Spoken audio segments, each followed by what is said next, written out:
YouTube lagi-lagi mengalami konflik dengan konten kreatornya. Konflik apa itu?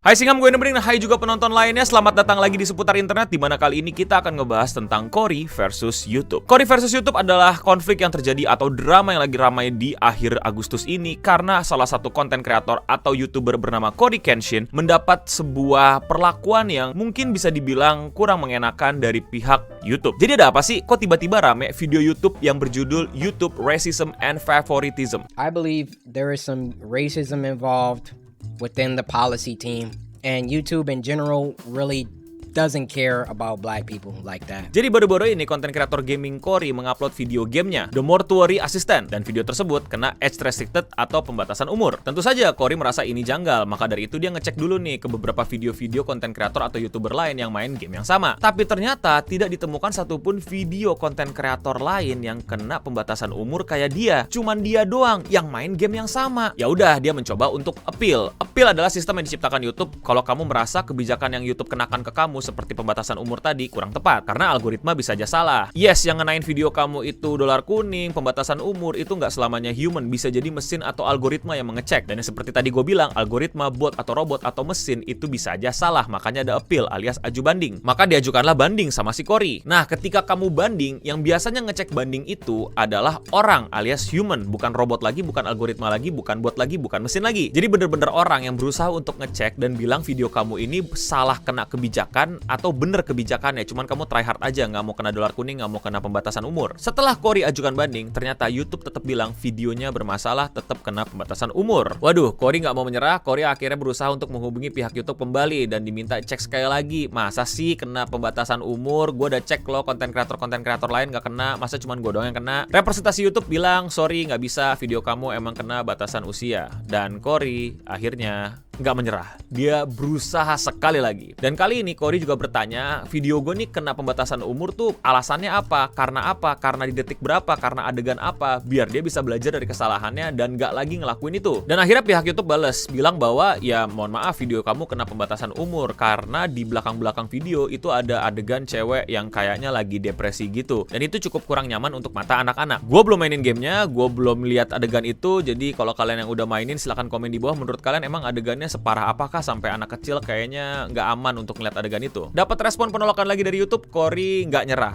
Dia menghubungi pihak YouTube sekali lagi. Tapi kali ini dia melakukan hal yang berbeda dari sebelumnya. Dia mengirimkan bukti video Markiplier. Bagi kalian yang belum tahu atau lupa, Markiplier ini salah satu konten kreator gaming yang masih aktif dan ternama dan cukup legenda dan mungkin masih top of mind orang-orang gitu. Kalau gaming pasti Markiplier. Ternyata Markiplier juga bikin video gaming dari game tersebut, dan ternyata adegan cewek depresi yang disebut-sebutkan itu juga ada di Markiplier, tapi video Markiplier tidak kena age restricted atau tidak kena pembatasan usia atau umur. Dengan bukti-bukti tersebut, Cory mengirimkan ke representasi YouTube sekali lagi, dan representasi YouTube bilang, wah, iya ini benar, jadi video kamu normal kembali, tidak kena pembatasan usia atau umur, dan sudah bisa ditonton sama berbagai macam orang, sudah aman, seperti video normal YouTube lainnya. Wait, Cory bilang ini gimana? Jadi ternyata salah kalian. Terus yang pertama-tama mengajukan banding kok ditolak? Gimana ceritanya gitu? Ini human atau orang yang review, kenapa bisa menolak banding dia waktu saat pertama? Dan bagaimana dengan banding dia yang kedua ke representasi YouTube yang dibilang iya emang ada adegan depresinya? Dan ketika ketiga kalinya dikirimkan video bukti Markiplier,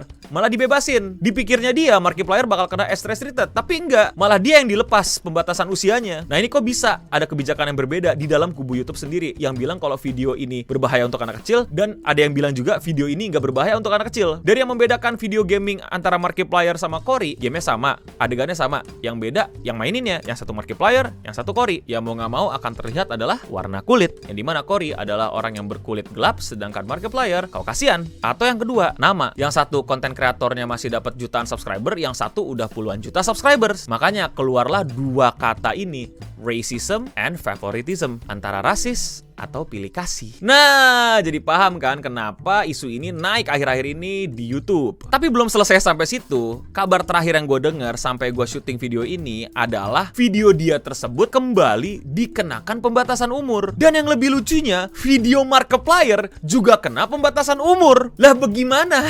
Jadi mereka salah apa enggak? Jadi Cory salah apa enggak? Jadi Markiplier salah apa enggak? Jadi videonya aman apa enggak? Lepas cabut, yang ini dilepas, yang ini dicabut, yang ini nggak kena, yang ini kena. Ini kan sebuah kekacauan. Dia bilang, ini kok pihak YouTube kayak antara satu sama lain tuh nggak ngobrol, nggak saling berbicara gitu. Kok bisa beda gitu ya? Satu dibolehin, yang satu nggak dibolehin. Yang satu dianggap pembatasan usia, yang satu nggak dianggap pembatasan usia. Kayak tiap-tiap departemen atau bahkan satu departemen dan tiap orang tuh kayak nggak komunikasi dengan baik. Yang dimana korbannya dari ini semua ya konten kreator. Buat kalian yang belum tahu, kalaupun video kita dilepas dari kebijakan YouTube, misalnya dolar kuning atau pembatasan usia atau masalah copyright, secara algoritma video kita tuh nggak bisa nendang lagi. Karena sistemnya tuh begini, pada saat kita ngupload itu peaknya tuh algoritma pada saat baru kita ngupload, yang dimana akan disebar tuh reach-nya ke banyak subscriber dan non-subscriber sehingga traffic masuk. Kalau dari awal udah kena kebijakan YouTube, itu reach-nya udah pasti berkurang. Dan ketika kebijakan peraturan tersebut dilepas, antara itu dolar kuning atau lainnya, reach yang harusnya didapat di awal itu nggak kembali balik, nggak gitu. Kalian silakan lihat analytics kalau nggak percaya. Jadi sistem yang cukup bermasalah ini, komunikasi pihak YouTube yang cukup mesti diperbaiki ini, sangat mesti diperbaiki ini, yang dirugikan adalah konten kreator. Dan ini tuh udah terjadi cukup lama masalah-masalah kayak gini, masalah-masalah kebijakan-kebijakan YouTube yang berbenturan dengan sesama kreatornya, dan terjadi lagi, besar lagi di 2022 ini. Yang dimana menurut gue masalah ini cukup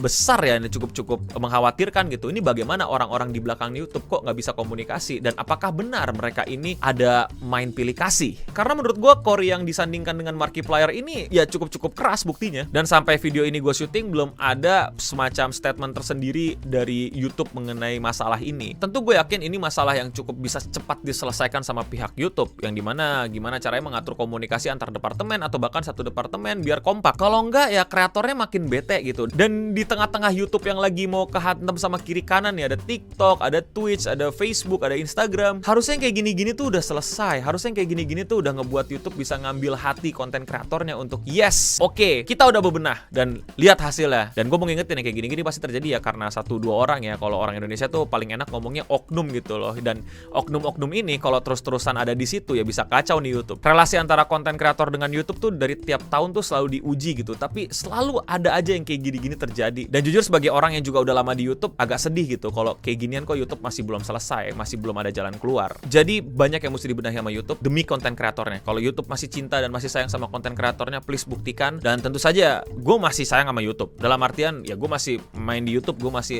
live stream di YouTube, atau walau kadang-kadang tuh nggak bersahabat gitu loh koneksi YouTube sama koneksi gue, padahal koneksi gue bener tapi kok di YouTube bilang not enough receiving data whatever. Jadi ya ayo buktikan konten kreator sama YouTube itu bisa bergandengan. Dan hal-hal kayak gini tuh bukan gue sok-sokan bahas sendirian ya. Ada Jacksepticeye juga yang udah angkat bicara dan banyak konten kreator lainnya juga yang linknya akan gue taruh di deskripsi untuk kalian tontonin bagaimana mereka speak up mengenai masalah ini. Kalau menurut kalian mengenai tema ini bagaimana? Komen di bawah. Dan tentu saja kalau kalian suka sama video ini jangan lupa subscribe. Gue nggak tahu tombol subscribe masih berguna apa enggak di platform ini. Klik loncengnya kalau kalian rasa masih mau dapat notifikasi tentang gue ngupload video atau live stream. Dan jangan lupa share video ini ke teman-teman kalian ke berbagai macam sosial media. Walau gue yakin teman kalian pasti lebih nyari potongan video gue di TikTok daripada di YouTube atau mungkin di short. Dan jangan lupa juga untuk follow gue di berbagai macam sosial media gue lainnya karena di sana gue lebih cepat ngupload konten, karena di YouTube mesti diedit dulu jadi lebih lama. Dan jangan lupa di YouTube, di internet itu informasi bergerak cepat, yang dimana mungkin pas gue ngupload video ini kebijakan YouTube udah ganti, udah ada pemberitahuan mengenai hal ini atau ada update apa lagi nih si Cory. Mungkin kalian bisa bantu gue update informasi-informasi tersebut di komen di bawah juga. I will appreciate that. Dan ya itu aja yang bisa gue bahas untuk video kali ini. Kalian bisa komen di bawah juga untuk saran gue bahas apa di video seputar internet berikutnya. Dan video ini nih, YouTube Racism and Favoritism ini juga adalah saran dari para singham penonton gue yang nonton gue pada saat live stream. So untuk kita semua, YouTube terutama, dan Cory, stay clean and